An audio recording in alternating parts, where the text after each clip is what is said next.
జరగనున్న రాజ్యసభ ఎన్నికలపై ఉత్కంఠ నెలకొంది. వచ్చే నెల 7న జరగనున్న ఎన్నికలకు ఈ నెల 21న నోటిఫికేషన్ విడుదల కానుంది. దీంతో అన్ని రాజకీయ పార్టీలు వ్యూహాలు రచిస్తున్నాయి. రాష్ట్రం నుంచి ప్రస్తుతం 6 స్థానాలు ఖాళీగా ఉండగా కాంగ్రెస్ కు ఉన్న బలంతో 3 సీట్లు దక్కుతాయి. అటు టీడీపీకి ఉన్న ఎమ్మెల్యేలతో పాటు పార్టీలోకి వలస వస్తారనుకుంటున్న వారితో 2 స్థానాలు దక్కించుకునేందుకు ప్లాన్ చేస్తోంది. టీడీపీ నుంచి 2 అభ్యర్థులు బరిలో ఉండడం ఖాయంగా కనిపిస్తోంది. ఇక 6వ అభ్యర్థి విషయంలో ఏ పార్టీకి సరైన బలం లేదు. దీంతో పెద్దల సభ బరిలో అభ్యర్థిని దింపేందుకు టీఆర్ఎస్ వ్యూహాలు రచిస్తోంది. రాష్ట్రంలో 294 నియోజకవర్గాలుండగా 15 స్థానాలు ఖాళీగా ఉన్నాయి. మరో 2 కోర్టు తీర్పుల కారణంగా ఓటు వేసే ఛాన్స్ లేకుండా పోయింది. టోటల్ గా సభలో సభ్యుల సంఖ్య 277. ప్రస్తుతం 6 స్థానాలకు ఎన్నికలు జరగనున్నాయి. వీటికి 7వ అభ్యర్థి బరిలోకి దిగితే తొలి ప్రాధాన్యంలోనే విజయం సాధించాలంటే ఒక్కో అభ్యర్థికి 40 మంది ఎమ్మెల్యేల మద్దతు అవసరం. ప్రస్తుతం ఉన్న సభ్యులతో కాంగ్రెస్ 3 స్థానాలు గెలిచినా మరో 21 మంది ఎమ్మెల్యేలు మిగులుతారు.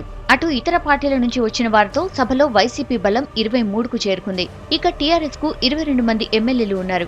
ఈ సిచ్యువేషన్ లో కాంగ్రెస్, టీఆర్ఎస్, వైసీపీలు విడివిడిగా అభ్యర్థులను బరిలో నిలిపిన ఎన్నిక తప్పదు. అటు కాంగ్రెస్ 4వ అభ్యర్థిని పెట్టకపోయినా వైసీపీ, టీఆర్ఎస్ 2 పోటీకి సై అంటే ఎన్నిక అనివార్యం.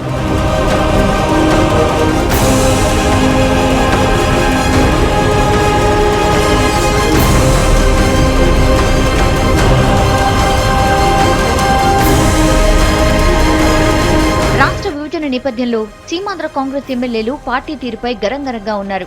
రానున్న రాజ్యసభ ఎన్నికల్లో వీరు ఎలా వ్యవహరిస్తారనేది ఆసక్తికరంగా మారింది.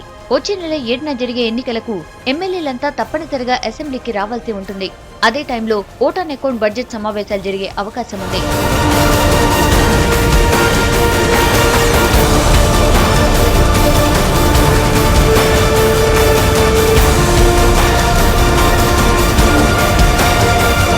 రాజ్యసభ బరిలో నిలిచేందుకు వ్యూహాలు రచిస్తున్న గులాబీ పార్టీ తమ అభ్యర్థిగా పార్టీ జనరల్ సెక్రటరీ కేకే పేరును పరిశీలిస్తున్నట్టు సమాచారం. టీడీపీ నుంచి వచ్చిన వారితో టీఆర్ఎస్ బలం 22కు చేరింది. పోటీకి అవసరమయ్యే 18 మంది ఎమ్మెల్యేల కోసం ఎంఐఎం, సిపిఐ, బీజేపీ మద్దతు కూడగట్టాలని కొంతమంది నేతలు అధినేతకు సూచిస్తున్నారు.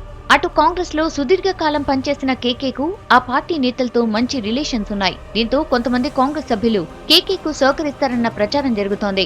మరోవైపు కేకేతో పాటు ఉద్యమంలో కీలకంగా ఉన్న ఓ తటస్థ నేత పేరును కూడా పరిశీలిస్తున్నట్టు సమాచారం. మొత్తం మీద ఫిబ్రవరి 7న జరగబోయే రాజ్యసభ ఎన్నికల్లో ఏం జరగబోతుందనే దానిపై సర్వత్రా ఉత్కంఠ నెలకొంది.